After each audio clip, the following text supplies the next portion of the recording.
సంబంధించినటువంటి రైతుకు సంబంధించినటువంటి అన్ని సమస్యలు మాట్లాడాలనే ఆకాంక్షతోటి ఇరిగేషన్ మీద, అదేవిధంగా పవర్ మీద, అట్లాగే రుణమాఫీ మీద, అనేక సమస్యల మీద వాళ్ళ యొక్క ఆలోచన విధానాన్ని సభ ముందు పెట్టారు అధ్యక్ష. మాకు కావాల్సింది రైతు భరోసా గత ప్రభుత్వంలో జరిగినటువంటి విధానాన్ని మేము ముందుంచాము.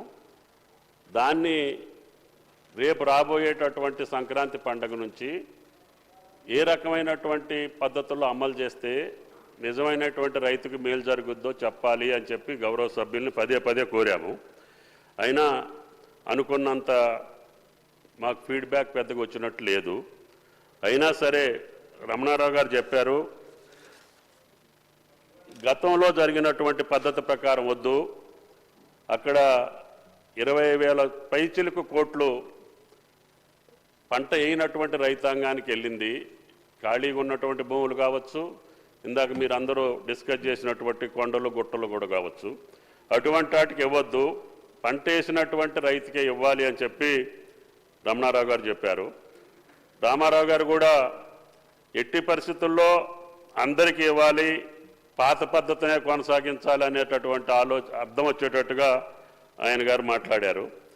శంకర్ గారు అన్ని విషయాల్ని రైతుకు సంబంధించినటువంటి, ఆదిలాబాద్కు సంబంధించినటువంటి అంశాలతో పాటు కేంద్ర ప్రభుత్వంతో కూడా మీరు సఖ్యతగా ఉండాలి, అక్కడ నుంచి కార్యక్రమాలను కూడా మీరు అనుసంధానం చేసుకోవాలని చెప్పి తప్పకుండా గత సంవత్సర కాలంగా మేము అదే ప్రయత్నంలో ఉన్నాము. ముఖ్యంగా గత 5 సంవత్సరాల్లో నిలిచిపోయినటువంటి ఫామ్ మెకనైజేషన్ కావచ్చు, డ్రిప్ కావచ్చు, స్ప్రింక్లర్స్ కావచ్చు, అనేక కేంద్ర పథకాలకి తిలోదకాలు ఇస్తే అటన్నింటినీ రివైవ్ చేస్తున్నాం. తప్పకుండా కేంద్ర ప్రభుత్వ సహకారం తీసుకుంటాం అధ్యక్ష. కేంద్ర మంత్రి గారు హైదరాబాద్ వచ్చినప్పుడు ఆయిల్ ఫామ్కి సంబంధించినటువంటి ఇంపోర్ట్ డ్యూటీని మేము అడిగినప్పుడు ఆయన గారు పెద్ద మనసుతోటి ఢిల్లీ పోగానే 1 నెల రోజుల టైంలోనే అది ఇంపోర్ట్ డ్యూటీ పెంచటం, రైతాంగానికి 13,000 ఉన్నటువంటి టన్ను ధర ఈరోజు 20,000 అవటం, తెలంగాణ రాష్ట్రంలో అన్ని జిల్లాల్లో కూడా ఆయిల్ ఫామ్ వేసుకునేటటువంటి అవకాశం ఇచ్చారు. తప్పకుండా కేంద్ర ప్రభుత్వానికి మళ్ళీ ఢిల్లీ పోయి కూడా ఆయనకి అభినందనలు తెలియజేశాము. ఇంకా మిగిలినటువంటి అవసరాలను కూడా మేము ఆయన దృష్టికి తీసుకెళ్ళాము అధ్యక్ష.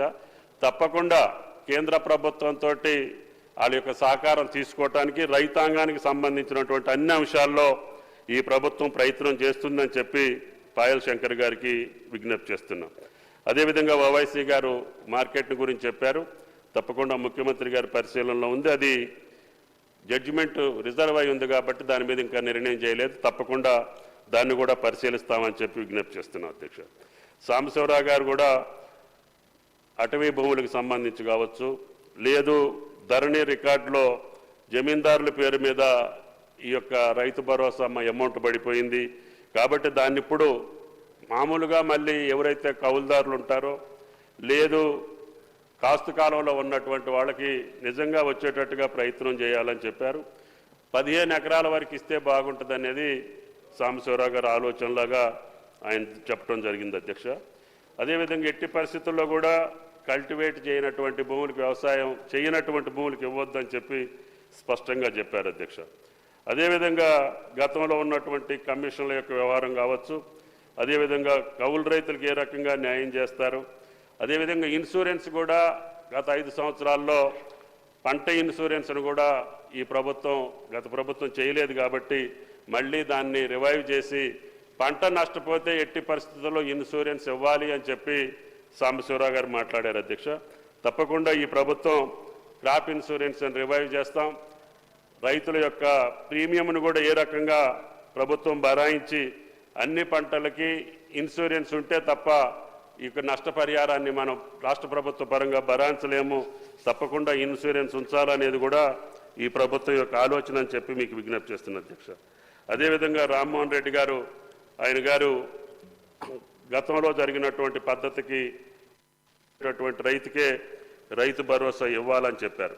తప్పకుండా మీ యొక్క ఆలోచనలకు అనుగుణంగా ఇంకా ఏదైనా మాట్లాడిన సభ్యులుంటే కౌలు రైతులకు ఏ రకంగా న్యాయం చేయగలుగుతారు, ఈ రైతు భరోసాని ఇంకా మేలైనటువంటి పద్ధతులు ఇస్తే ఏ రకంగా చేయగలుగుతామో ఇంకా మీకు టైం ఉంది. మేము సంక్రాంతి కల్లా దీన్ని స్టార్ట్ చేయాలని చెప్పి క్యాబినెట్ సబ్ కమిటీకి మీ ఆలోచనలు కూడా ఇస్తాను అధ్యక్ష. క్యాబినెట్ సబ్ కమిటీ యొక్క రిపోర్ట్ని క్యాబినెట్లో పెట్టి వెంటనే ఈ యొక్క రైతు భరోసా కార్యక్రమానికి తప్పకుండా వెంటనే నిర్ణయం తీసుకుంటాం అధ్యక్ష. అదేవిధంగా రైతు బీమాకు సంబంధించి కూడా సాంబశివరావు గారు చెప్పారు. రైతు బీమా యథావిధిగా కొనసాగుతూ ఉంది. ఈ సంవత్సరం కూడా ఆ యొక్క రైతు బీమాని గతంలో మాదిరిగానే ప్రతి రైతుకి ఆ బీమాని కొనసాగించేదానికి సుమారు 1400 కోట్లు మేము కూడా ప్రీమియం కట్టి అది కొనసాగిస్తున్నాం అధ్యక్ష.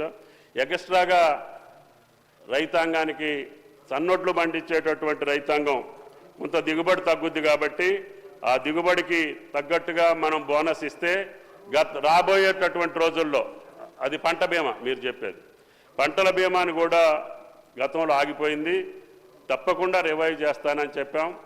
ఈ సంవత్సరంలోనే వచ్చే పంట కాలానికి వర్షాకాలం లోపల ఏ రకంగా దీన్ని రూపకల్పన చేయాలి అది కూడా సభ ముందే ఉంచి పంటల బీమా పథకాన్ని కూడా రివైవ్ చేస్తామని చెప్పి గౌరవ సభ్యులకు మనం చేస్తున్నాం. అదేవిధంగా బోనస్కి సంబంధించి రైతులు ఆనందంగా ఉన్నారు, దాన్ని కొనసాగించాలని చెప్పారు. ఇప్పుడు కేవలం సన్నధాన్యానికి ఎందుకు ఇచ్చామంటే రేపు రాబోయేటటువంటి రోజుల్లో పేద ప్రజలు తినేదానికి కూడా రేషన్ కూడా సన్న బియ్యమే ఇవ్వాలనేది ప్రభుత్వ ఆలోచన కాబట్టి ఆ యొక్క పంటను పండించేటటువంటి రైతుని మనం ప్రోత్సహించాలనే ఉద్దేశంతో 500 సన్నాలకు ప్రకటించాం. దానివల్లనే 21% ఉన్నటువంటి సన్నధాన్యం యొక్క రైతాంగం ఈనాడు 61% పెరిగారు. ఇప్పుడు వచ్చేటటువంటి ధాన్యం మొత్తం కూడా మార్కెట్లకు సన్నధాన్యం వస్తుంది అధ్యక్ష. తప్పకుండా రేపు రాబోయే రోజుల్లో పేద పిల్లలకి ఇచ్చేది సంక్షేమ హాస్టల్స్కే కాకుండా పేదలకు ఇచ్చేటటువంటి రేషన్ కూడా సన్న బియ్యమే ఇవ్వాలనేది ప్రభుత్వ ఆలోచన. ఎందుకంటే ఇప్పుడు మన సభ్యులందరికీ తెలుసు ఇప్పుడు తీసుకునేటటువంటి బియ్యం ఎంతవరకు వాడుకుంటున్నారో, ఎంతవరకు వినియోగించుకుంటున్నారో, ఎంత దుర్వినియోగం అవుతుందో అందరి మనసుల్లో ఉంది. అది భవిష్యత్తులో ఆ రకంగా కొనసాగటానికి వీల్లేదు.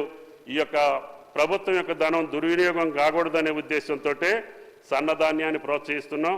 తప్పకుండా ఆ యొక్క ఫలితాలు మనకి కనపడుతున్నాయి అధ్యక్ష. అదేవిధంగా పంటలకు సంబంధించినటువంటి ఎంఎస్పి కేంద్ర ప్రభుత్వం ప్రకటించినటువంటి అన్ని ధాన్యాలకు కూడా అది పప్పు ధాన్యాలు, మొక్కజొన్న, సోయాబీను, సన్ఫ్లవరు ఇటువంటి అన్ని ధాన్యాలకు కూడా ప్రభుత్వం నష్టమైన కష్టమైన ఎంఎస్పికి తక్కువ ఉన్నా కూడా రాష్ట్ర ప్రభుత్వం బరాయించి కొనుగోలు చేసి కేంద్ర ప్రభుత్వం యొక్క ఆలోచన మేరకి వాళ్ళకి ఎంతవరకు అవసరం ఉందో అంతవరకే కాకుండా ఈ రాష్ట్రంలో పండినటువంటి అన్ని పంటలను కూడా మీరు కొనుగోలు చేయాలని చెప్పి అభ్యర్థన చేశాం. మళ్ళీ కేంద్ర ప్రభుత్వం కూడా సానుకూలతతో ఉంది. ఇక్కడ పండినటువంటి పంటలన్నింటినీ ఎంఎస్పి ధరకే కొనుగోలు చేస్తున్నామని చెప్పి విజ్ఞప్తి చేస్తున్నా అధ్యక్ష. అదేవిధంగా ఆగిపోయినటువంటి డ్రిప్పు అదేవిధంగా యాంత్రీకరణ కూడా పునరుద్ధరించాలనేది ఈ ప్రభుత్వ ఆలోచన. ఈ సంవత్సరం నుంచి ఇప్పటికే ప్రారంభించాం. ఇంకా పెద్ద ఎత్తున సభ్యులందరూ కూడా యాంత్రీకరణ మీద ఎక్కువ ఫోకస్ చేయమని చెప్పారు. తప్పకుండా ఎక్కువ నిధుల్ని యాంత్రీకరణకి ముందు పెట్టి అన్ని రైతాంగానికి కావాల్సినటువంటి మారినటువంటి పరిస్థితుల్లో డ్రోన్ కల్చర్ కూడా వచ్చింది. అదేవిధంగా అన్ని యంత్రాలు ఏ రకంగా సన్నకారు చిన్నకారు రైతులకు ఉపయోగపడతాయో వాటన్నిటినీ కూడా పంపకం చేయాలనేది రాష్ట్ర ప్రభుత్వం యొక్క ఆలోచన అధ్యక్ష. అదేవిధంగా రైతు వేదికలు కూడా గత ప్రభుత్వం నిర్మాణం చేసింది. అవి ఏ రకంగా ఉపయోగం లేవనే ఉద్దేశంతో అక్కడ వీడియో కాన్ఫరెన్స్ పెట్టి ప్రతి వారం ఇక్కడ నుంచి శాస్త్రజ్ఞులతోటి ఆదర్శ రైతులతోటి ప్రతి మంగళవారం వేల మంది రైతులతోటి రాష్ట్ర వ్యాప్తంగా ఉన్నటువంటి అన్ని నియోజకవర్గాల్లో ఉన్నటువంటి రైతు వేదికల ద్వారా వారికి కావాల్సినటువంటి వివరాలన్నింటినీ కూడా ఇక్కడ నుంచి అందిస్తున్నాం అధ్యక్ష. అది కొంతవరకు ఉపయోగంలో ఉంది. ఈ రకంగా వ్యవసాయ శాఖకు సంబంధించి ఈ రాష్ట్ర ప్రభుత్వం పెద్ద మొత్తంలోనే నిధులు కేటాయించింది. దానికి ముఖ్యమంత్రి గారిని క్యాబినెట్ని అభినందిస్తూనే సుమారు 35% గత చరిత్రలో ఎన్నడూ లేనటువంటి విధంగా ఈనాడు బడ్జెట్లో ప్రవేశపెట్టుకున్నాం. వాటికి సంబంధించి రుణమాఫీ సాక్షాత్తు ముఖ్యమంత్రి గారే చెప్పారు.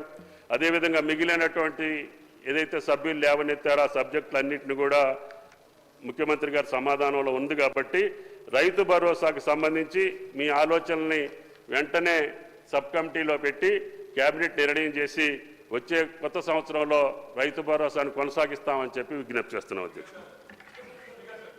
రైతు భరోసాపై స్వల్ప వ్యవధి చర్చ ముగిసినది. వాయిదా ప్రతిపాదనలు. శ్రీ ఏలేటి మహేశ్వర్ రెడ్డి మరియు పాయల్ శంకర్ గారుల 6 గ్యారెంటీల్లోని మహాలక్ష్మి పథకం కింద మహిళలకు ఆర్థిక సాయం అందించాలని మరియు ఇతరుల సదుపాయాలను కల్పించాలని కోరుతూ ఇచ్చిన వాయిదా ప్రతిపాదన తిరస్కరించడమైంది. కూనమనేని సాంబశివరావు గారు రాష్ట్రంలోని అవుట్సోర్సింగ్ కాంట్రాక్ట్ ఉద్యోగుల సమస్యలపై పరిష్కరించాలని మరియు ఇతర సౌకర్యాలను కల్పించాలని కోరుతూ ఇచ్చిన వాయిదా ప్రతిపాదనను తిరస్కరించడమైనది. Announcements.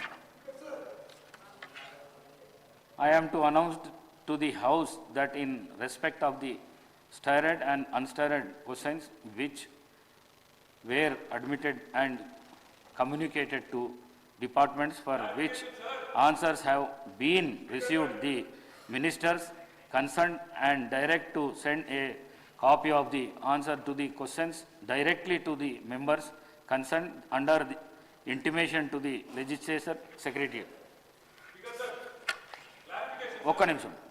Total questions received 306, admitted starred 227, admitted unstarred 32, starred questions answered 39, postponed 1, answer to the questions placed on the table of the house, starred questions 25, unstarred 3.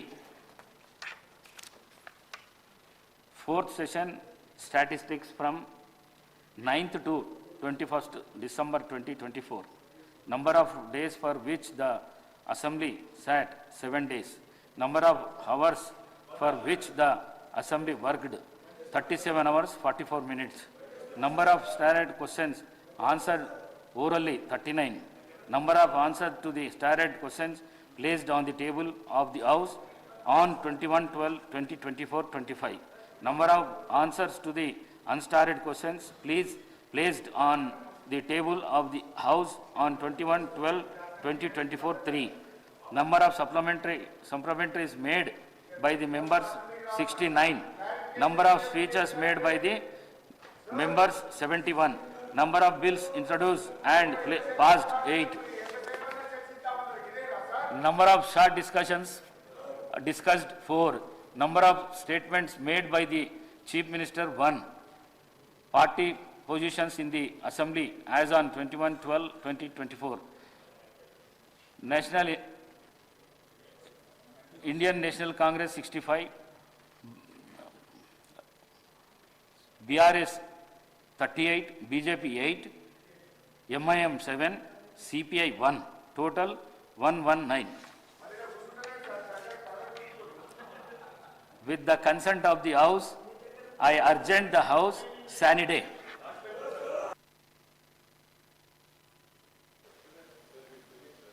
No, just I wanted to give clarification. I'm not giving reply. Just some of members, they have raised some doubts. I wanted to clarify that. That's it.